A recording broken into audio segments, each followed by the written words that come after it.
Here's a journal. One of my journals. And I will say that for the last several months, the only types of journals I buy are from Peter Popper Press. Peter Popper Press, if you want to sponsor me somehow, holler at me. MatthewSherling@gmail.com. I love you. I love your journals, and I will buy them regardless of the circumstances. Peter Popper Press. I did not plan to have an advertisement for this journal company, but you know what? I really do love it a lot. They have smaller journals. They have bigger journals. I really like the hardbacks. For the longest time, all the journals I would buy were softbacks because I like softback books better than hardback books. I don't really like hardback books. Every time I get a hardback book, I take off the shell of it and the, what do you call it? I don't know. I take off the thing that you can take off of a hardback book and I leave it naked because I think a hardback book looks better naked and it feels better naked, and I would rather have a softback book, despite the fact that the softback books that I read a lot over and over, like my favorite books, I can tell when a book is my favorite book because I have, the cover has come off of it. Pretty much all, no, not all, but a lot of my favorite books that are paperbacks don't have covers because I've read them a lot and it starts falling apart. But even though it starts falling apart, I still prefer paperback books. But when it comes to notebooks, I don't know why, I like hardcover books. So I have smaller ones. I have bigger ones. The smaller ones, a lot of them have these beautiful kind of floral designs and something. It just feels nice. It's a well-made notebook. This one, started on April 11th, which was a few days ago,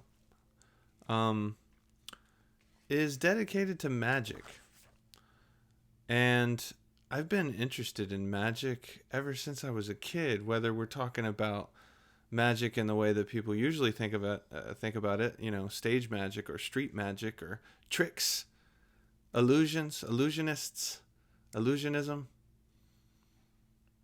or just the magic that flows through the everyday world that is often unseen and unappreciated, but there does seem to be something magical, so to speak, about starting to pay attention to mystery and synchronicity and things that are beyond ordinary common sense, or maybe it is the most common sense. Maybe the supposedly supernatural is actually the most natural, and that's why it's called supernatural. It's supernatural.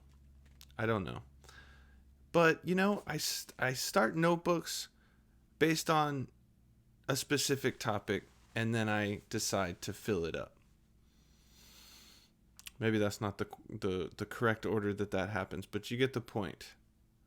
And so I started this small notebook a few days ago on magic because I wanted to dive into my own personal understanding and reflection of how I feel about the word magic. And I'm going to be talking about it not from the perspective of street magic or stage magic or that kind of magic. I'm going to be talking about spiritual magic, let's say, or existential magic or something like that. Practical magic. Practical magic. Practical magic. Yes. So I started free writing in here, and when I'm writing about a specific topic after I've brainstormed and processed and reflected and free writed, wow. Once I've free written about something, I try to boil it down and condense my reflections down to usually 7 main principles. I find it useful to boil things down into sevens. 7 main principles. But sometimes it doesn't end up being 7. Sometimes it ends up being more. And once it starts going past 7, I think, oh, I'll try to get to 17 because 17 is my favorite number. But often, or maybe not often, but definitely sometimes, when I'm shooting to get 7, I end up with 5. And I have found that 5 is a sacred number. Many people talk about this. 5s is a synchronistic number that you can start seeing pop up a lot. 5, think about the pentacles, the pentagram. Think about 5 fingers, 5 toes, 5 days of the work week. I don't know. Fives, the number 5 is not the most immediately attractive number to me, but nevertheless, I have grown to appreciate its gravity. So I set out to make, after I had reflected and brainstormed about my feelings toward magic, I set out to come up with 7 boiled down principles of magic for me, and I ended up with 5, and that's totally cool. The first style of magic that I listed: experiences that challenge ordinary modes of logic. Synchronicity, deja vu, telekinesis, telepathy. People, even UFO sightings or strange forms of communication. I think that even when we know when somebody's about to call, we know that somebody's about to call, and then they call. Strange experiences like that, to me, that's magic. To me, that highlights the mystery. It wakes us up. It wakes us up to the fact that we don't know everything that's going on. The fact that we can't understand everything with our rational minds. Love it. Always have loved it. That's number 1. Number 2, intentional practices that focus my energy and attention so that I can actualize particular things. There's this writer / podcaster guy, Jason Louv. Jason Louv he's very smart, very knowledgeable about all sorts of spiritual traditions and Western magic and stuff like that. And he said something on, I think it was Duncan Trussell's podcast or some other podcast episode. He said that magic dehypnotizes us from our own powerlessness. Dehypnotizes us from our own powerlessness. So in a really concrete, practical way, not even this is probably the least woo-woo style of magic from my perspective. And so some people wouldn't even call it magic, but I still prefer to call it magic, which is just the fact that we can have an intention and then bring it about in our world. Not even on a manifestation level, not even on a law of attraction level type, even though I think that those things are, there's reality to that as well. But I'm just saying, somebody thinks of a specific product, even not to link this to consumerism, but or let's bring it to art, I guess, more soulful. Creating a piece of art, that's magic. Creating anything that didn't already exist. Creating anything that didn't already exist is magic. And when we empower ourselves and we dehypnotize ourselves from our own powerlessness, meaning we realize that we do have power over our reality, or power in our reality. We can be co-creators at the very least, and we can guide the ship. We can use our own consciousness and imagination and intention to shape our reality and bring things into reality that weren't there before. That's magic to me. And so that second style can relate to anything from setting goals and having a to-do list and then doing those things, that sort of intention setting and making things happen in physical reality based on our intention and will and imagination. That level of things is magic to me, practical magic. And also the more manifestation stuff where we visualize and set intentions and maybe write intentions down and declare things that might not be in our life right now, but we declare them as if they already are. And then the momentum and the actualization from the quantum field of potential. We select and actualize things from the quantum field of potential. So because in that field of potential, there's infinity, an infinite number of realities that are kind of hovering there in a hybrid state of wave and particle, and then we actualize them and bringing them into actuality, into this reality. And so I do, I try not to, when it comes to manifestation and law of attraction and stuff like that, I know that there are so many critics of that sort of thing, and people are very quick to dismiss all of that as either just woo-woo that's too far out, or that, attracts people, like that sort of thinking and those practices often attract people who just want to bring material things into their lives and money into their lives, which there is some truth to that. But despite all of that, and I'm not somebody who thinks that it's bad to want to bring money into your life.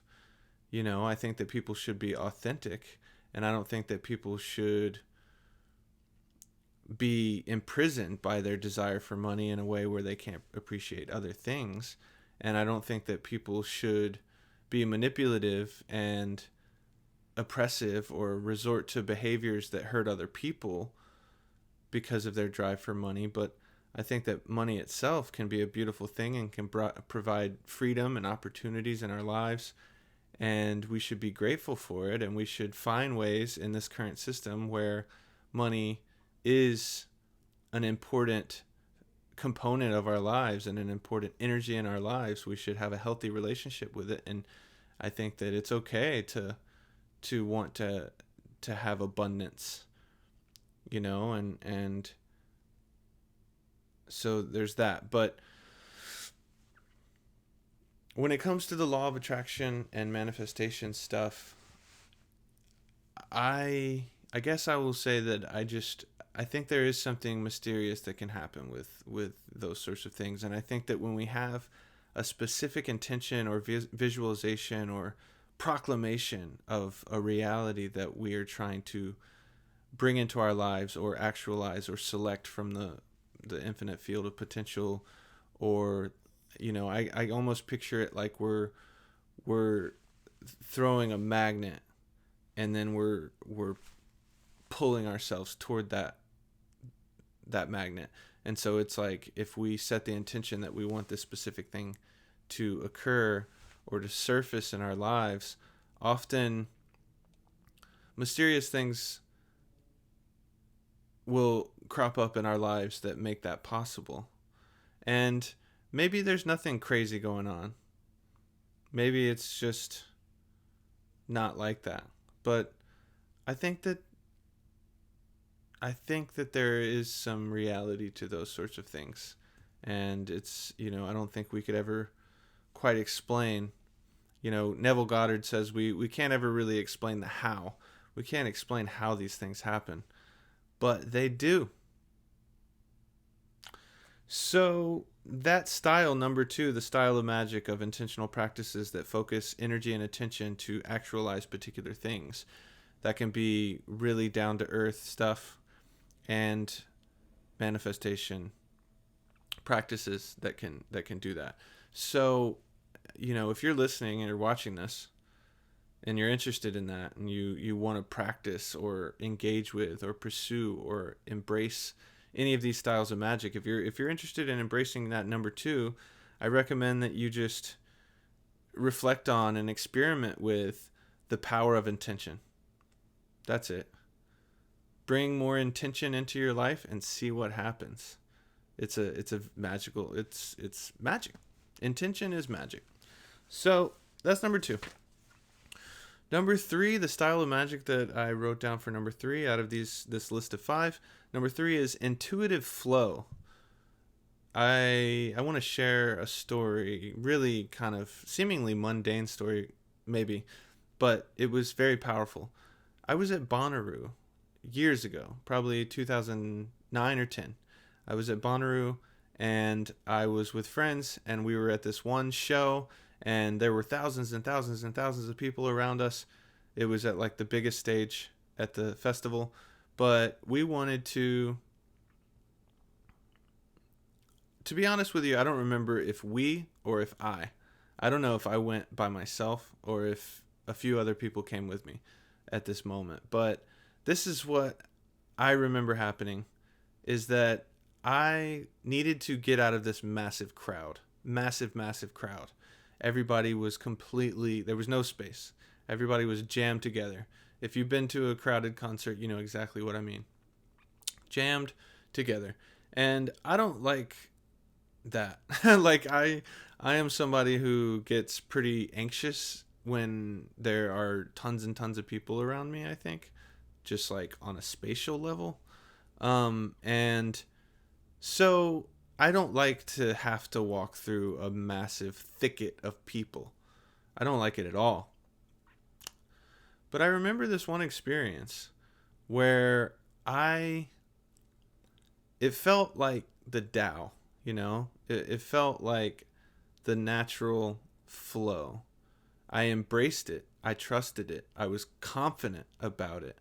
And I looked at this massive crowd. I knew I had to walk through it. And this was way bigger than the average concert. Like, I had to walk from one side of this huge crowd to the opposite side. And instead of feeling anxious in that moment, I just, I knew it was chill.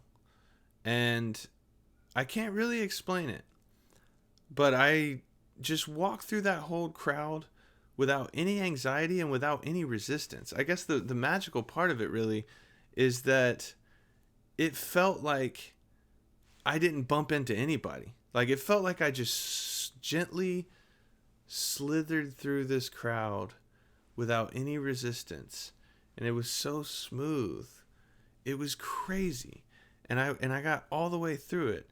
And it just felt like I was water or something, And so this whole intuitive flow thing, it can relate to something like that. Whenever I think about intuitive flow, I think about that experience. But, whether it's playing sports, if you've ever really, been, if you've ever been really into a sport and you've been able to get into the flow state when you're playing a sport, if you're like shooting free throws or something like that, and you just nail like 20 free throws, nothing but net, back to back to back to back to back, and it's just natural flow. Like think about how odd that is, kind of, that you just know exactly how far to throw it to be nothing but net. Like it's amazing.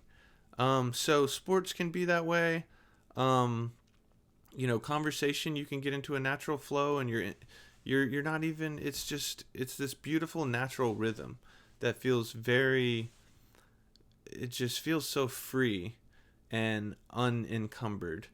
And it can happen when if you ever freestyle rapping, for sure.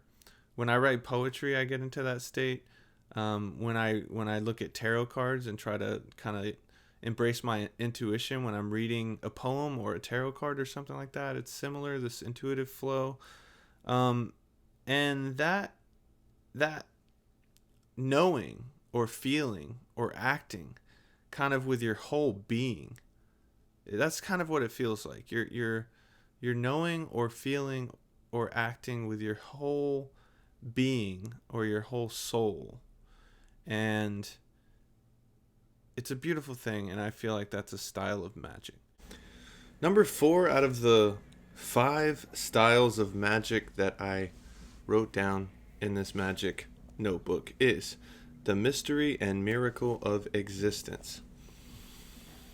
I have memories of when I was a kid staring at the mirror and just baffled and tripped out at my own existence, the fact that I exist at all, the fact that anything exists at all.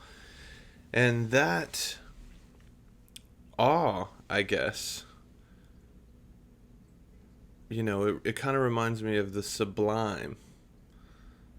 That has carried with me, I've carried that with me, that experience and that acknowledgement and this quality of being mind bent has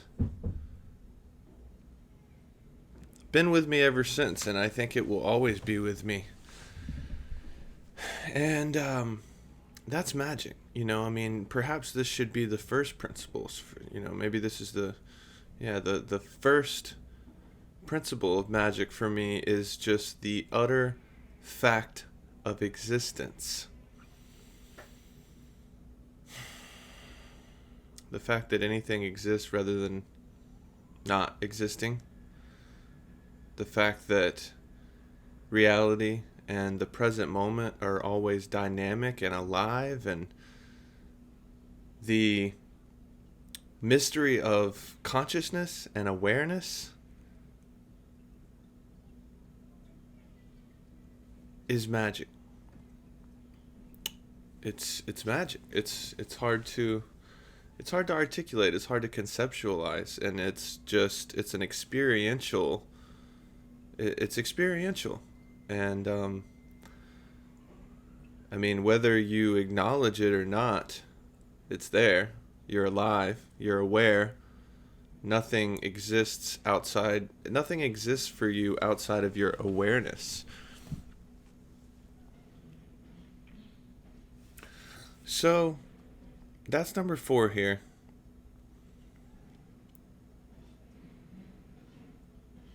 And before I move on to the last one, I just want to say that it reminds me of what this UU minister, Forrest Church, said.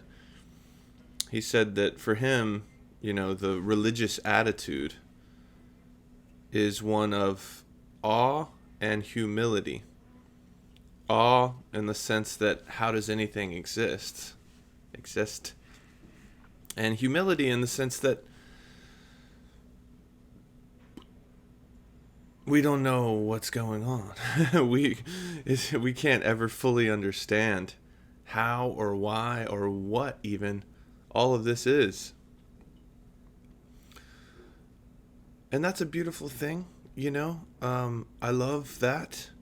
And on the flip side of that, not knowing, or maybe not even the flip side, just related to or a different side of that not knowing is this moment right here, this eternal now, eternal present moment is the only reality we have, the only reality we experience, the only reality we know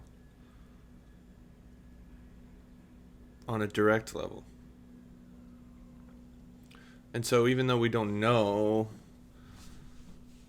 what all of this is, and we can't wrap our heads around the infinity of the universe, we still know this present moment. And that's what's ultimately important.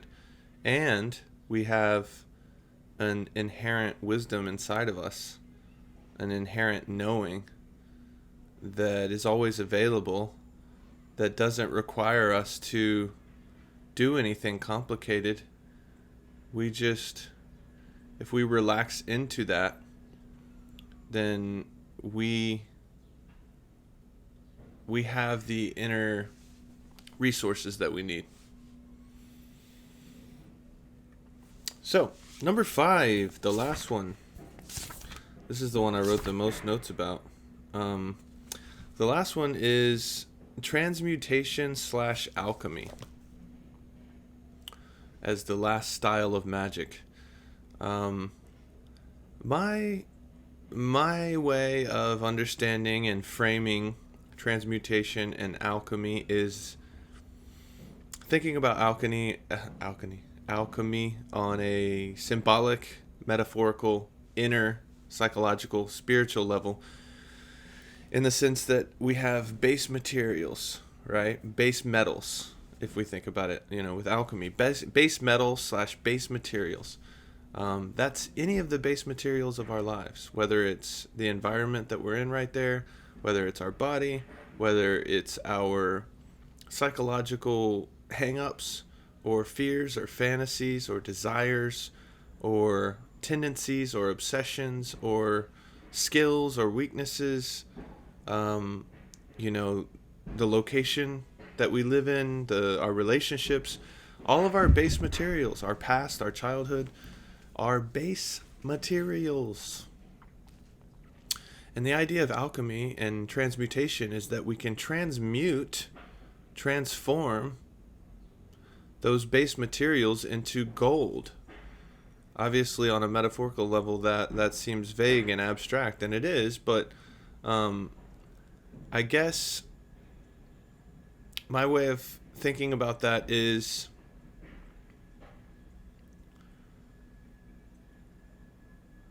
everything is divine, in the sense that everything that exists, in my view, is divine. But not everything is sacred. And obviously these are just words, this is just language, this is my way of distinguishing it. It just feels helpful for me. Everything is divine, but not everything is sacred. But everything can be made sacred. And that's the transmutation process. It can be made sacred by the way we perceive it. If we, there's so many things in our lives that we just, we walk, I walk down the street and I don't see a lot of things that are there because I'm stuck in my own thoughts. But the moment that I pay attention to any given thing that I have previously overlooked, all of a sudden it takes on this beauty and this life.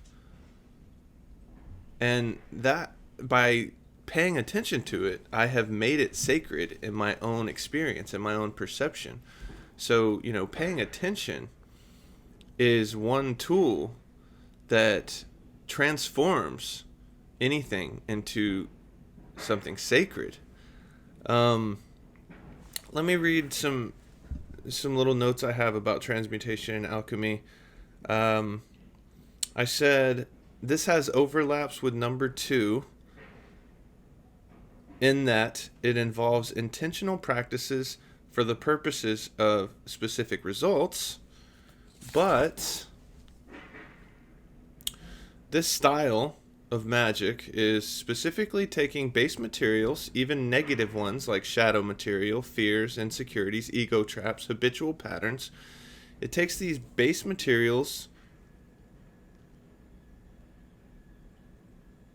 and it works to intentionally transmute them into gold. Gold can mean many different things here, but essentially it is that which reveals the sacred somehow. The idea is that the base metal is already gold in some sense, because otherwise it could never become gold. In the same way, everything is divine, but not everything is sacred. To be sacred, it must be made sacred, which really just means perceived as sacred and transformed into something higher Let's think of a grounded example. Take our apartment. Small, my apartment. My apartment with my girlfriend. Um, small, small apartment, not luxurious. And in its most mundane form, it is not sacred. You know, if we think about it as just this empty space, this small empty space, I can perceive it as sacred and, in result, treat it that way and design it in a way that sparks joy and gives me positive feedback loops and makes me feel good within that space and makes me even feel inspired or motivated in that space with my own intentional way of designing it and curating it. I can make my apartment sacred in this sense. Yeah, I mean, you can apply that transmutation process to just about anything, and perhaps that's useful for you. Perhaps it's helpful. If not, disregard it. Let me know if you watch this, if you enjoyed any of those types of magic, hearing about those. Leave a comment. Let me know what you think about all this stuff. And until next time, peace.